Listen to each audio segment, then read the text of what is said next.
এখন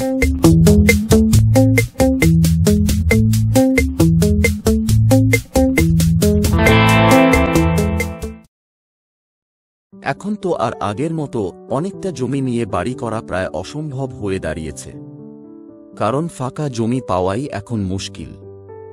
যাও বা একটু আধটু পাওয়া যায়, তার দাম আমাদের নাগালের বাইরে। অথচ আমরা সবাই বাড়িতে একটা ফুলের বাগান করতে চাই। তাই অগত্যা বাড়ির ছাদই ভরসা, কিংবা বাড়িতে যদি এক ফালি জমি থাকে সেখানেও ফুলের বাগান করি। তবে এখন প্রধানত ছাদেই সবাই বাগান করে থাকে, বিশেষত শীতকালে। সোশ্যাল মিডিয়ায় দেখা যায় প্রচুর ছাদ বাগানের পোস্ট, তাতে থাকে রং বেরং এর নানান ফুল। কারণ একটাই, আমরা সবাই ফুল খুব ভালোবাসি। আমি যে বাগানের কথা বলছি তার কিন্তু পরিচর্যা করা হয়, আমরাই করে থাকি। কারণ ছাদ বাগান মানেই হল টবের গাছ, সুতরাং তা পরিচর্যা না করলে নষ্ট হয়ে যাবে। আমাদের বাংলাতেও বেশ কয়েকটি বড় ফুলের বাগান বা ভ্যালি আছে যেখানে ফুল চাষ করা হয়, আর তা দেখতে প্রতি শীতকালে মানুষ ভিড় জমান। কিন্তু আমি যদি এমন একটি জায়গার সন্ধান দিই যেখানে প্রকৃতি তার সম্পূর্ণতা উজাড় করে দিয়ে ফুলের বাগান করেছে, আর তা দেখভালের জন্য নেই কোনো মালি, প্রকৃতি নিজেই তা পরিচর্যা করে, তাহলে কেমন লাগবে? পর্বতমালার অত্যাশ্চর্য পটভূমিতে আপনাদের জন্য অপেক্ষা করে আছে এই ভ্যালি অফ ফ্লাওয়ার্স। প্রায় ৮৭ বর্গ কিলোমিটার জুড়ে বিস্তৃত এই ভ্যালি অফ ফ্লাওয়ার্স, যা ইউনেস্কো ওয়ার্ল্ড হেরিটেজ সাইট হিসেবে স্বীকৃত। ঐতিহ্যবাহী স্থানটি নন্দা দেবী বায়োস্ফিয়ার রিজার্ভের দুটি কোর জোনের একটি।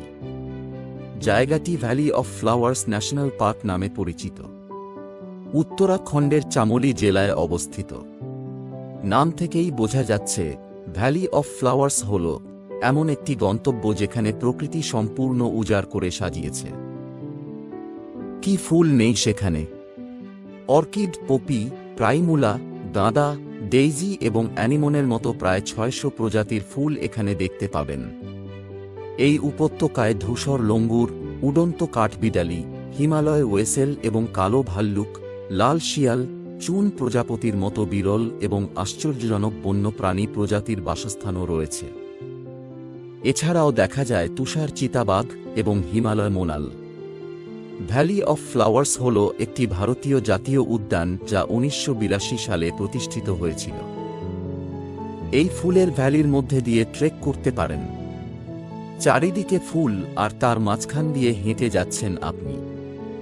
জাস্ট একবার কল্পনা করুন দৃশ্যটা কেমন হবে। বর্ষাকালে শত শত প্রজাতির ফুলে ছেয়ে যায় পার্কটি। হিমালয়ান ব্লু পপি হল উপত্যকায় পাওয়া সবচেয়ে আকর্ষণীয় ফুলগুলির মধ্যে একটি, যার গভীর নীল পাপড়ি এবং সোনালী পুংকেশর রয়েছে। উপত্যকাটি ঋতু জুড়ে প্রতি ১৫ দিনে তার রং পরিবর্তন করে। যখন আপনারা উপত্যকার মধ্য দিয়ে যাবেন, আপনারা লক্ষ্য করবেন যে খাড়া পাহাড়ের মধ্য দিয়ে আপনারা যাচ্ছেন, সেই সাথে দেখবেন উপত্যকার সামনে ভেসে থাকা রাজকীয় পর্বতগুলিও। ট্রেকাররা বেশ কয়েকটি জায়গা পাহাড়ি খরস্রোতা নদীর মধ্যে দিয়ে অতিক্রম করেন। উপত্যকা ভ্রমণের সেরা ঋতু হল বর্ষা। এই সময়ে এখানে উপস্থিত ফুলের বিছানাগুলি প্রাণবন্ত হয়ে ওঠে এবং সবুজ পাতাগুলি অত্যাশ্চর্য সুন্দর দেখায়। আপনি যদি মন খারাপ বা কোনো মানসিক চাপ নিয়ে এখানে আসেন, পুরো ট্রেক জুড়ে এমন সৌন্দর্যের সাক্ষী হয়ে ফুরফুরে মন নিয়ে বাড়ি ফিরবেন। আপনি যদি কলকাতা থেকে ভ্রমণ করেন, তবে ভ্যালি অফ ফ্লাওয়ার্সে পৌঁছানোর জন্য বিমান এবং তারপরে সড়কপথ ব্যবহার করতে হবে। কলকাতা থেকে দেরাদুন পর্যন্ত ফ্লাইট পাওয়া যায় এবং সেখান থেকে আপনি একটি ট্যাক্সি ভাড়া করতে পারেন বা শেয়ার্ড ক্যাব বুক করে যোশী মঠ পর্যন্ত যেতে পারেন। যোশী মঠে পৌঁছানোর পরে আপনি ট্যাক্সি বা শেয়ার্ড ক্যাবে করে গোবিন্দঘাটে যেতে পারেন। ঘাট থেকে ভ্যালি অফ ফ্লাওয়ার্সের দূরত্ব মাত্র ২ কিলোমিটার, যা আপনি অনায়াসে ট্রেক করে যেতে পারেন। আরেকটি বিকল্প হল কলকাতা থেকে হরিদ্বার বা ঋষিকেশ যাওয়ার জন্য একটি ট্রেনে যাওয়া, তারপরে গোবিন্দঘাটের সড়ক যাত্রা।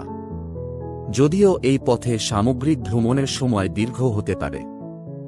আশা করি আজকের ভিডিওটি আপনাদের ভালো লেগেছে। তাহলে একটা লাইক তো দেওয়াই যেতে পারে, সঙ্গে সাবস্ক্রাইবটাও করে দেবেন, তাহলে পরের ভিডিও বানাতে অনেক উৎসাহিত বোধ করব।